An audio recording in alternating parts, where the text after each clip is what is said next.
Se agudiza la represión de opositores en Nicaragua a la detención de 4 candidatos, entre ellos Félix Maradiaga, a quien imágenes se le sumaron este fin de semana 6 arrestos de dirigentes de la Unión Democrática Renovadora, un partido de sandinistas disidentes, algunos incluso antiguos compañeros de lucha del presidente Daniel Ortega. Se los acusa de alentar la injerencia extranjera y pedir intervenciones militares contra el régimen orteguista, pero en videos dados a conocer después de su detención, ellos aseguran que Ortega solo intenta perpetuarse en el poder. Mi casa tiene policías afuera y posiblemente sea un inminente allanamiento. Este video saldría en caso me detienen ilegalmente. Y quiero dejarlo dicho, lo que ya he dicho en otros momentos, seguimos en la lucha.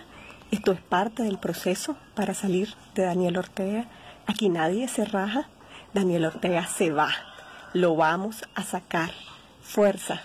Son zarpazos desesperados de un régimen que se siente moribundo, que no tiene asidero legal, que no tiene justificación alguna desde el punto de vista institucional y jurídico como para permanecer en el poder más allá de noviembre de este año, en que tendrían que realizarse elecciones libres y supervisadas. Los opositores vienen denunciando desde hace años que Ortega intenta sofocar cualquier disidencia controlando todos los poderes del Estado. Ahora la ola de detenciones que se produce a 5 meses de los comicios presidenciales incluye por primera vez incluso a antiguos compañeros de armas de Ortega. El mandatario está en el poder desde 2007, pero en la práctica, según muchos analistas, mueve los hilos del país desde 1979. Y sobre la situación en Nicaragua se han pronunciado distintas organizaciones civiles y de derechos humanos. La Sociedad Interamericana de Prensa solicitó al presidente Daniel Ortega terminar el acoso a las voces críticas. Hablamos ahora con Carlos Hornet, el expresidente de la Comisión de Libertad de Prensa e Información. Señor Hornet, gracias por estar con nosotros. Estamos ante una nueva ola de persecución y criminalización contra la prensa independiente en Nicaragua. ¿Cómo interpreta usted esta situación?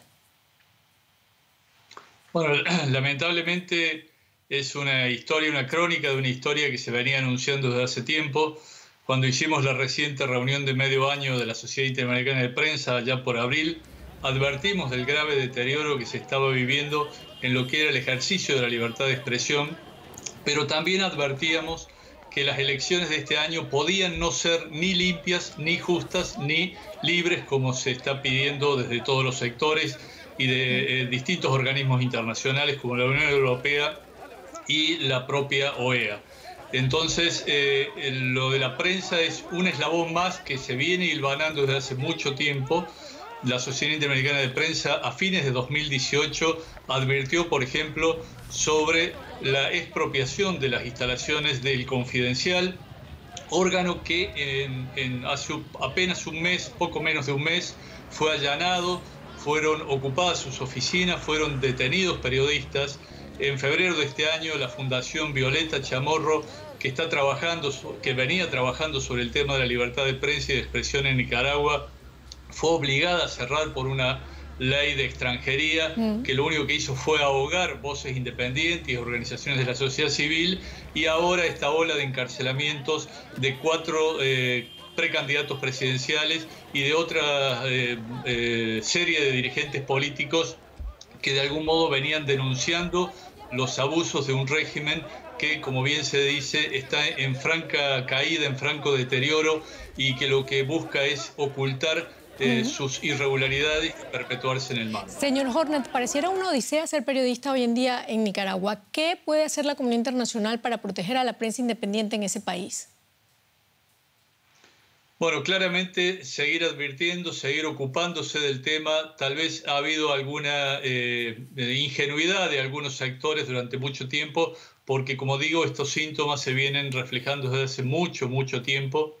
Y ahora, cuando se está ante la realidad de que se está avasallando todas las instituciones, es cuando se acentúa la presión. Pero esa presión no debe decrecer. Hay que garantizar que las elecciones de este año se realicen en un marco de regularidad, de libertad, de normalidad, que todos los candidatos presidenciales puedan participar libremente, que la actividad de los partidos políticos se pueda ejercer y que la prensa pueda informar de las distintas posiciones políticas y actuar con total libertad para informar a la ciudadanía.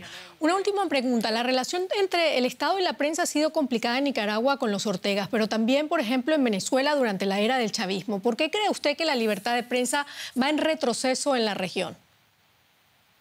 Sí, hay muchos países donde realmente hay un clima muy adverso contra la prensa. El Salvador de Nayib Bukele es otra expresión muy clara de esto. Y empieza a haber en distintos países de la región. En Perú, por ejemplo, el candidato Castillo ha sido muy crítico de los medios de comunicación y ha desatado una ola de acciones en las redes sociales contra periodistas y medios. También la candidata de derecha, Keiko Fujimori.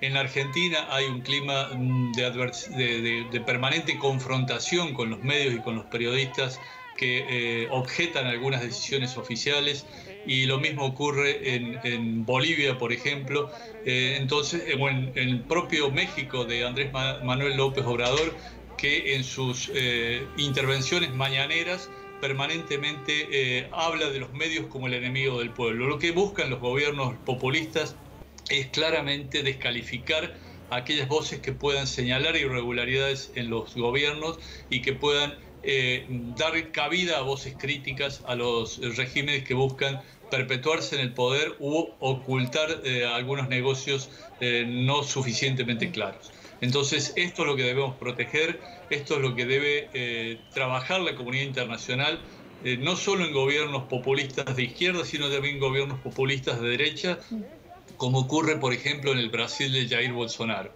Si no hay una presión internacional clara, los gobiernos poco a poco van avasallando las instituciones o cooptan a la justicia y luego avanzan sobre los organismos de control, con lo cual es muy difícil ejercer el periodismo con libertad y seguir practicando la libertad de expresión en todos los sectores, no solo en el periodismo, sino también el de la política y las organizaciones de la sociedad civil. Muchísimas gracias, Carlos Jornet, presidente de la Comisión de Libertad de Prensa e Información. Gracias a ustedes por ocuparse del tema. Hasta pronto.